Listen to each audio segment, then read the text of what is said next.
With us now in Washington, D.C. is Washington Post reporter Tom Hamburger. Tom, thanks for joining us. Hey, good to be with you. So Donald Trump came out swinging on Twitter this morning, calling out Ted Cruz. He posted this tweet. Looks like Ted Cruz is getting ready to attack. I'm leading by so much he must. I hope so. He will fall like all others. Will be easy. And the latest CBS News poll, as you know, which we did with the New York Times, shows Ted Cruz is in second place nationally behind Donald Trump. So given that Ted Cruz has arguably been given a lukewarm response to Donald Trump's proposal to ban Muslims from coming into the United States, do you think that Donald Trump views Cruz as a huge threat? I think that as Cruz rises in the polls, Donald Trump's attention is turning to him. And there was a report that Ted Cruz made some comments unfavorable to Donald Trump at a private fundraiser. Cruz so far has been pretty careful, very careful, not to speak ill of Trump and most of his other opponents.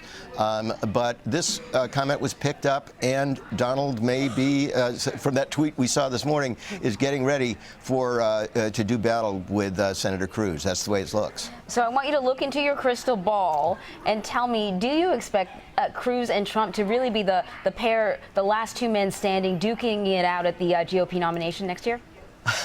Oh my gosh! In this cycle, I think we've all learned not to be very wary of predictions. Mm-hmm. What we can say right now is that in the two most recent Iowa polls, we saw a split: one showing Senator Cruz on top, and one showing Donald Trump continuing to ride high. It's a very volatile field, and I think that's really the point. At the moment, it's very hard to predict. Tom, you wrote a great article in the Washington Post today with Robert Costa about this brokered convention that may possibly happen at the GOP convention. So explain to our viewers exactly what that means. We haven't had one of those in a long time. Yes, it's the kind of thing that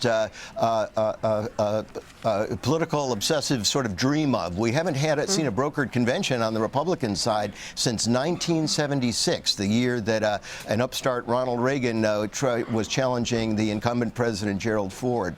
Brokered convention means that the party convention opens with uncertainty about who the nominee will be. That is, no candidate has enough delegates, at least on the first ballot, to secure the nomination. As we were saying, this hasn't happened for a long time.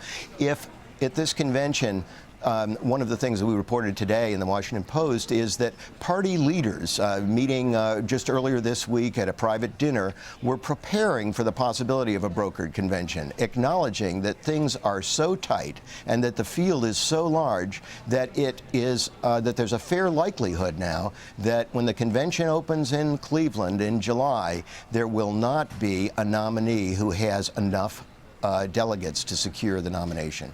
And that opens up potentially a whole new ball game for last minute deal making and uncertainty. Have we ever actually seen a brokered convention before? Yes, but it hasn't occurred for decades. The last one that came even close was 1976. And one of the ironies is the Republicans this year had decided they wanted their nominee identified early so they could be united and have a sort of united front, well organized to take on the likely Democratic nominee, Hillary Clinton.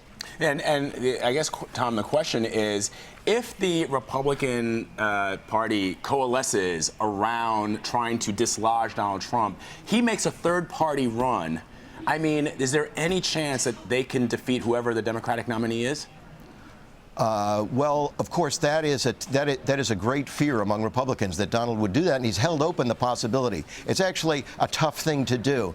But one thing we want to add also is that at the meeting Monday night, party leaders like Reince Priebus and Senator Mitch McConnell, the majority leader, were very careful not to engage in either criticizing Donald Trump or signing on to an agenda that suggested they'd look for a way to circumvent or avoid his nomination as the Republican candidate for president. Yeah, we got to go, Tom, but because the idea is that they make him angry and he announces a third-party run in the next couple of weeks. And it gets even messier. Yes, exactly right. All right, Tom Hamburger from the Washington Post. Thank you so much for joining us. Yeah, Thanks. we will. Good to be with you. Thank you. And don't forget to tune in to Face the Nation this weekend. John Dickerson will host Republican presidential candidate and Ohio Governor John Kasich.